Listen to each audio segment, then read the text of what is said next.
So, ayun, this is for our daddy who is so hardworking and very giving, hindi madamot, kaya binibless.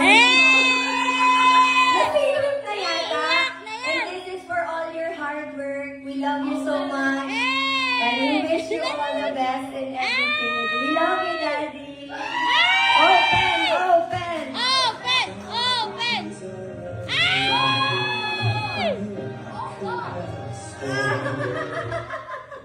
Joke lang, basta muna, huwag ka muna mag-thank you. Wala po naman yan!